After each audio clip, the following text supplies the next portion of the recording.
네, 안녕하세요. 허창구 박사입니다. 오늘 이 시간에도 종교 이야기 나누겠습니다. 종교 이야기 중에서도 우리 그리스도 교회에 관한 주제인데요. 오늘의 주제는 제가 시대의 구분 이렇게 정하였습니다. 우리가 시대의 구분, 우리가 어느 시대에 살고 있는가, 또 우리 이전의 시대는 어떠한 시대가 있었는가 하는 것을 알게 되면은 성경을 보는 전체적인 폭이 넓어지게 됩니다. 그래서 성경을 이해하는 데 도움이 되기 때문입니다. 그래서 불신자들, 아직 믿지 않는 분들이 이 TV 프로그램이나 또는 요즘에는 이제 유튜브 있지 않습니까? 그래서 그러한 그 불신자들이 만든 그 프로그램을 보고 또 이렇게 현혹되는 수가 있어요. 그래서 이와 같은 그 시대의 구분에 대해서 말씀을 드릴 필요가 있겠다. 저는 그렇게 생각했습니다. 그래서 오늘 말씀을 드리게 된 것입니다. 우리 그리스도 교회에 있어서 시대의 구분은 크게 세 가지로 구분할 수 있습니다. 첫째로는 아브라함 이전의 시대, 그리고 아브라함부터 예수님까지, 즉 아브라함 이후의 시대, 그리고 세 번째로 예수님 이후의 시대, 이렇게 세 가지로 구분할 수가 있습니다. 물론 우리는 예수님 이후의 시대에 살고 있지요. 그리고 또 한 시대가 있는데 그것은 예수님 재림 이후의 시대, 그렇습니다. 그런데 재림 이후의 시대는 미래에 오는 타임이기 때문에 오늘은 생략하기로 하고요. 우선 아브라함 이전, 아브라함 이후, 그리고 예수님 이후, 이렇게 세 시대에 대해서 말씀드리고자 합니다. 아브라함은 아브라함 이전의 시대와 아브라함 이후의 시대를 가르는 인물입니다. 그래서 이 아브라함이라는 인물에 대해서 우리가 살펴볼 필요가 있습니다. 그래서 아브라함에 대해서 알아보면은 이 아브라함은 성경에 갈대아 우르에서 살았다 이렇게 되어 있습니다. 갈대아 우르, 그것은 어렵지요. 이 갈대아는 칼디언, 갈대아인이라는 것입니다. 그래서 갈대아 사람, 갈대아 족속, 저 같은 경우는 김해허씨인데요. 김해허씨, 김해김씨, 이렇게 갈대아인이라는 그러한 족속이 있었습니다. 그리고 우르라는 도시가 있었지요. 우르라는 도시는 옛날에 창세기에 에덴 동산이 위치하던 지역에 있던 도시입니다. 그래서 에덴 동산은 창세기에 유프라테스와 티그리스 강이 흐르는 곳에 있었다, 이렇게 알려주고 있습니다. 그래서 이 우르가 바로 유프라테스와 티그리스 강이 만나는 그 지점에 있었던 도시입니다. 고대 도시지요. 그래서 이 우르라는 도시, 아브라함이 살던 이 우르라는 도시에 대해서 알아볼 필요가 있어요. 이 지역, 우르라는 도시가 있던 지역은 인류 최초의 문명의 발상지입니다. 그래서 이 지역은 지금으로부터 약 6,000년 전, 그러니까 기원전 4,000년 전에 수메르 문명이 번창하였던 곳입니다. 수메르 문명은 문자가 있었지요. 그래서 진흙판에다가 쐐기형 글로써 여러 가지 기록을 남겼습니다. 그래서 이러한 기록들이 지금 현재까지 수십만 장이 발견되고 있습니다. 왜냐하면 그들은 도서관이 있었어요. 그래서 이러한 것을 기록해서 도서관에 남기기도 하였습니다. 그래서 기록이 있기 때문에, 또한 우리는 현재 그러한 그 문자를 해독할 수 있는 능력이 있기 때문에 이 수메르인들이 어떠한 생활을 하였는지 잘 알고 있습니다. 그래서 수메르 왕국이 한 2000년 계속되다가 기원전 4000년부터 2000년 정도 계속되다가 수메르 왕국이 사라지고 그 뒤를 이어서 아카디아 왕국이 세워졌습니다. 물론 이때는 우리가 고려시대에서 조선시대로 넘어가고 조선시대에서 대한제국, 대한제국에서 대한민국 이렇게 나라 이름은 바뀌지만은 거기에 살고 있는 사람은 같은 사람이죠. 그래서 이 수메르 왕국이 아카디아 왕국으로 넘어가서 한 400~500년 지속되다가 이 아카디아 왕국이 다시 북쪽의 아수르 왕국과 남쪽의 바벨로니아 왕국 이렇게 나누어지게 됩니다. 그래서 이렇게 왕국은 나누어지지만은 그곳에 살고 있는 사람들은 같은 사람이라는 것이지요. 그리고 고려시대, 조선시대 바뀌었지만은 그 한민족이었듯이. 그래서 이 바빌론 왕국에는 주요 도시가 몇 군데가 있었지요. 수도였던 바빌론이 있었고, 또 우르크이라는 도시가 큰 도시가 있었으며, 또 우르라는 큰 도시가 있었습니다. 그래서 우르는 바빌론 왕국의 주요 도시 중 하나였고, 매우 종교적인 도시였습니다. 그래서 아브라함이 이곳에 살았기 때문에 아브라함은 바빌론 왕국의 시민이었으며 인종적으로는 갈대아인이었고 우르라는 도시에 살았던 사람입니다.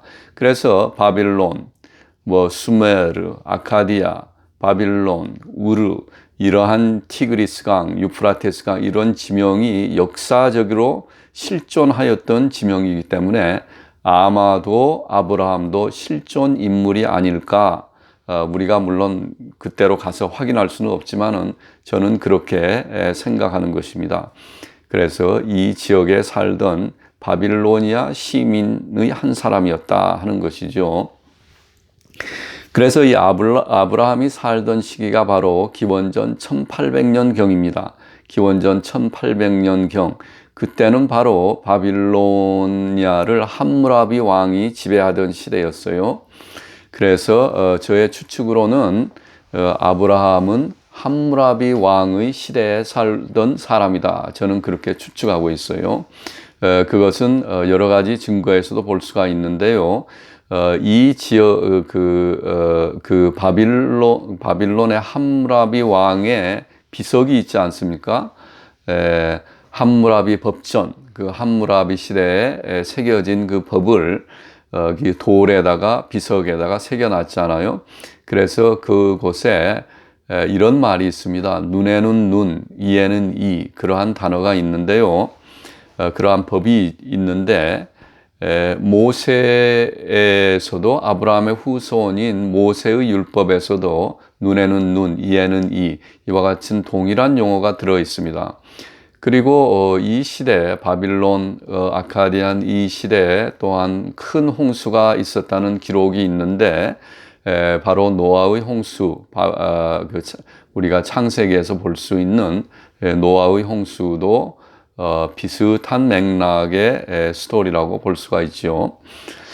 그래서 이러한 여러 가지 정황으로 보아서 아마도 아브라함이 함무라비 왕의 시대에 살던 인물이 아닌가 저는 그렇게 추측하는 것이에요.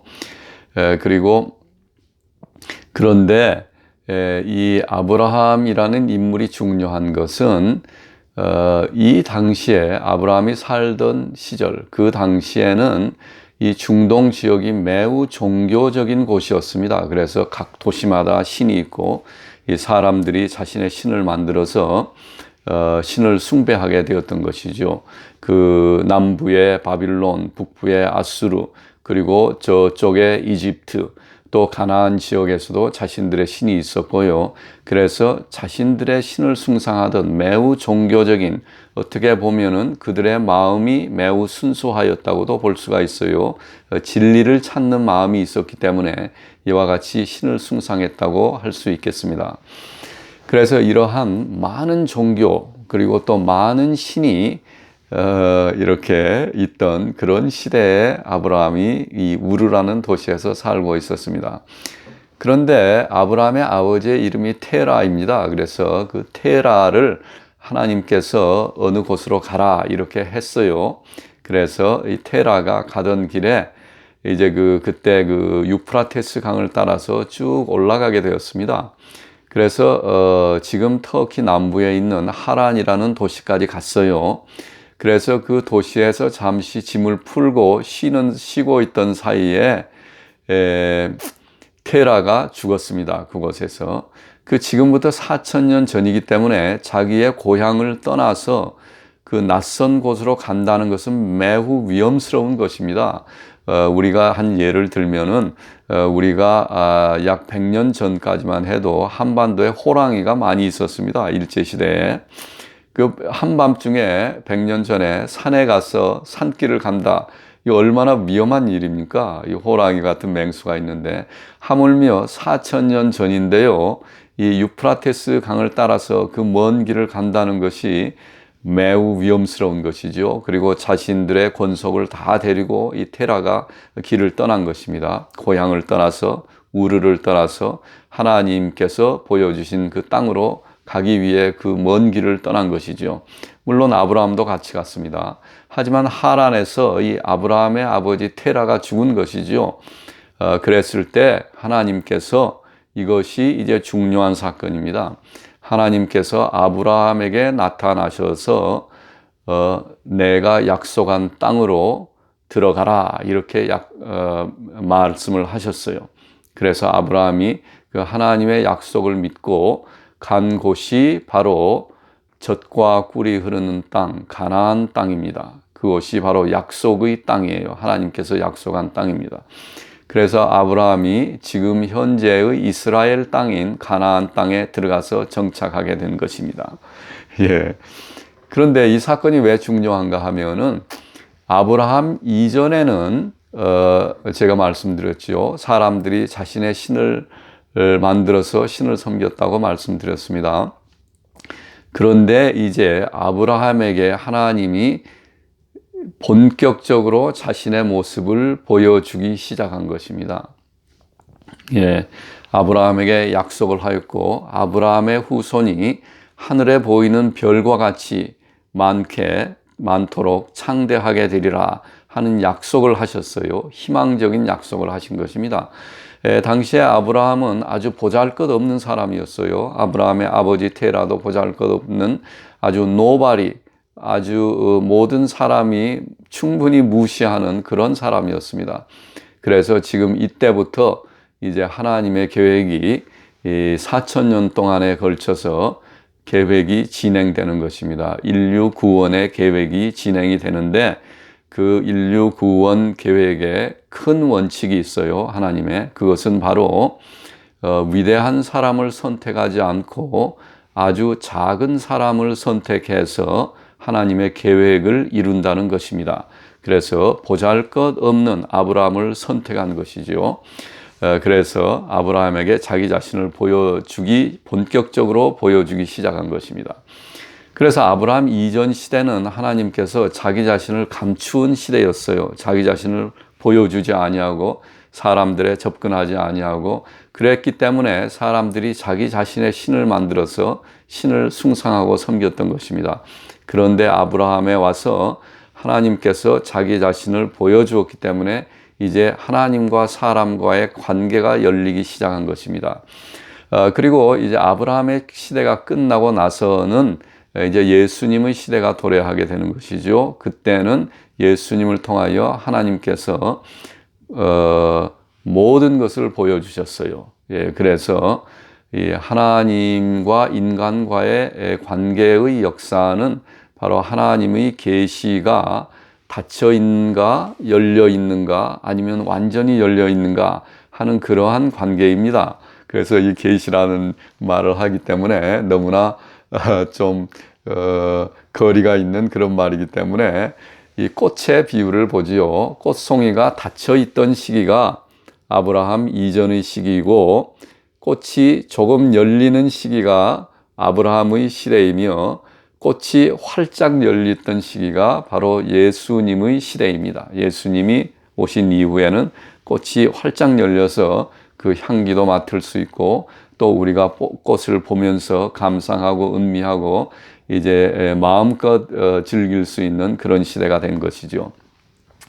그래서 하나님과 인간과의 관계는 하나님의 계시가 어느 정도로 우리 인간에게 보여주었는가, 하나님께서 자기 자신을 얼마만큼 보여주었는가 하는 관계라고 할 수 있는 것이죠. 아브라함 이전에는 하나님께서 보여주시지 않았고, 아브라함부터 예수님 사이에는 하나님께서 한 반쯤 보여주셨지만 예수님 이후에는 완전히 보여주셨다 하는 것입니다. 그래서 아브라함의 약속이 있은 이후에 아브라함의 후손인 모세, 그리고 그 모세의 후손들인 여러 선지자, 예레미야, 이사야라든가 여러 선지자를 통해서 하나님께서는 자기 자신을 보여주었는데요. 후대에 오실 메시아에 대해서, 메시아를 통해서 자기 자신을 보여드릴 것을 계속 조금씩 보여준 것이죠. 예, 선지자를 통해서 그렇게 된 것입니다. 그래서 구약 시대에 이제 아브라함의 후손들을 통해서, 아브라함의 후손 가운데서 이제 예수님이 메시아가 오신다는 것이죠. 그런데 이 아브라함의 후손은 당시로 보아서는 아주 미미한 존재였습니다. 무슨 말인가요? 그 당시에는 큰 왕국이 있었습니다. 이집트가 있었고 아수르, 바벨로니아 큰 왕국이 있었으며, 그 아수르와 바빌로니가 멸망하면서 그리스 왕국이 있었고, 또 그리스 왕국이 다시 이 로마 제국에 의해서 멸망되었지요. 하지만 이 이스라엘 민족이라는 것은 아주 이러한 강대국들 사이에 작은 존재였어요. 그런데 여기서 다시 그 하나님의 계획이 나타나는 것입니다. 이렇게 작은 민족, 아주 보잘것없는 민족을 통해서 그 민족의 핏줄 가운데서 예수님이 오시게 하겠다는 것이죠. 예. 그래서 이 이스라엘의 족보 가운데에서 이제 예수님이 오시게 된 것입니다. 이것 또한 메시아가 큰 왕국, 이집트나 바빌론이나 아수르를 통해서 큰 위대한 왕, 함무라비 왕이나 나부카네자 왕, 이런 왕을 통해서 온 것이 아니고, 이렇게 보잘것없는 작은 민족을 통해서 메시아가 오셔서 이제 하나님의 계획이 전 세계로 퍼지는 그러한 계획을 실행하신 것입니다. 그래서 당시에 아브라함의 생각하는 그러한 사고는, 당연히 아브라함은 바벨론의 시민이었기 때문에, 또 우르에 살았기 때문에 바벨론적인 생각을 하고 있었을 것입니다. 문화와 관습이 그러했습니다. 그래서 그 지역은 수메르와 아카디아, 이렇게 바빌로니아, 이렇게 이어지는 그러한 곳이었기 때문에, 지역이었기 때문에, 그리고 바빌로니아의 시민이었기 때문에 당연히 그러한 생각을 하게 되었겠죠, 아브라함은. 그래서 그 수메르 문명 그곳의 그곳에서는 넘버 6이라는 숫자를 매우 중요하게 생각하였습니다. 그래서 수메르 문명은 아주 그 영향이, 후대에 미친 영향이 매우 큰데요. 그 영향으로서 지금 아직도 우리가 시계를 보면은 1분이 60초 아닙니까? 그리고 1시간이 60분이죠. 각도로 보면은 각도가 360도로 되어 있습니다. 모든 그 각도, 원의 각도가. 이러한 것이 다 이 수메르 지역의 풍습입니다. 수메르 지역에서 출발한 것이에요. 그래서 이렇게 6,000년 전에 이 문화가 오늘 현재에도 우리 현대인에게도 영향을 미치고 있는 것입니다. 또 다른 것은 이스라엘의 12지파, 그것도 12이라는 숫자도 6의 배수이기 때문에 수메르 지역에서 그 문화 가운데서 태동을 했다고 볼 수 있을 것입니다. 그리고 이 수메르 지역 문화, 아카디안, 바벨론, 이 문화의 특징 중에 하나가 또 하늘의 천체를 관찰하는 것입니다. 그래서 이 사람들은 벌써 그 이전에도 태양계를 수금지와 목토, 천해명, 이 혜성들이 돌고 있다는 사실을 알고 있었어요. 예, 그리고 그들이 그 기록한 것도 그림으로 그린 것도 있습니다. 그래서 수성이 있었고 금성, 예, 지구가 있었고 지구는 세 번째 행성이고 그 다음에 화성이 있었고 토성, 목성 이런 것을 다 알고 있었다는 것이죠. 그래서 참으로 놀라운 그러한 그 지식을 갖고 있었습니다. 이 고대인들이. 그리고 또 특징 중에 하나가 그 하늘의 별자리를 보면서 미래를 예측하는 그러한데 아주 초점이 맞추어져 있었습니다. 이 중동 지역, 이 수메르, 아카디아 지역, 바빌론 지역의 문명 중에 하나가. 그래서 그 당시에는 그 예수님 이전의 당시에는 그 불이었어요. 그 별자리가 황소 별자리였습니다. 그래서 우리가 모세의 출애굽기에서도 그 아론이 황금 송아지를 만들어서 숭배를 하지 않습니까? 그것도 이 당시의 수메르 지역의 수메르 문명의 그 별자리가 황소였기 때문에 그것과 연관이 있다고 하겠습니다. 그리고 예수님이 오실 때 그 당시에는 그 별자리가 바뀌는 시기였습니다. 그래서 별자리가 황소 별자리에서 물고기 별자리로 바뀌는 그 시대에 예수님이 오신 것입니다. 그래서 예수님 오실 때 이미 이 중동 지역의 사람들은 이 별자리가 황소에서 물고기로 바뀐다는 것을 알고 있었으며 그래서 무슨 큰 일이 일어날 것이다. 아마도 메시아가 오실 것이다 하는 기대감이 팽배해 있었다고 합니다. 예, 중동 전 지역에 걸쳐서 이제 곧 메시아가 오신다. 사람의 아들로 메시아가 오신다는 그런 생각이 팽배해 있었다고 해요. 그래서 그 기대에 마치 부흥이라도 하듯이 예수님이 오신 것입니다. 그래서 지금도 가끔 가다가 미국에서는 자동차 뒤에 이 물고기 심볼을 붙이고 다니는 사람들이 있어요. 그것은 바로 나는 크리스찬입니다 하는 비밀스러운 심볼인데요. 그 물고기 심볼이 바로 그 물고기 별자리가 바뀌면서 예수님이 오셨기 때문에 비밀스러운 예수님의 심볼이 된 것입니다. 예, 그래서 지금도 크리스찬들이 그 물고기 심볼을 사용하고 있는 것이죠. 또 수메르 문명이 지금까지 우리 인류에 끼친 것으로서 문화적인 영향도 있습니다. 수메르 지역에서는 나무를 숭상하는 그러한 풍습이 있었습니다. 그래서 우리 창세기에도 보면은 생명나무가 있고 선악을 알게 하는 나무가 있지 않습니까? 그래서 수메르 지역의 그 벽화를 보면은 꼭 나무가 등장합니다. 그리고 이 솔방울을 들고 있는 예물을 바치는 솔방울을 예물로 바치는 그러한 모습도 보이고요. 그것은 솔방울이라는 것은 그 에버그린 트리, 상록수이기 때문에 그리고 그 솔방울에서 나는 향기 이런 것이 상징적으로 나타난 것이 아닌가 저는 그렇게 생각해요. 그래서 이러한 솔방울을 장식으로 하고 소나무를 이 크리스마스 추리에 사용하는 이러한 풍습도 또한 이 수메르 지역에서 유래한다고도 볼 수 있을 것입니다.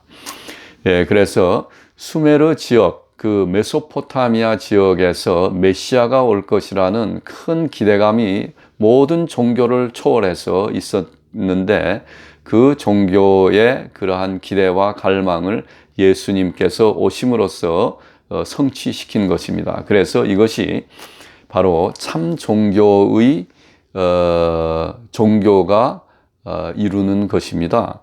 그래서 참 종교가 어떤 고립된 곳에서 그들만의 어떤 경전을 만들어서 그것이 이 세계 전체를 대표하는 모든 인류를 대표하는 진리이다. 그렇게 하면은 그것이 참 종교가 될 수 있을까요?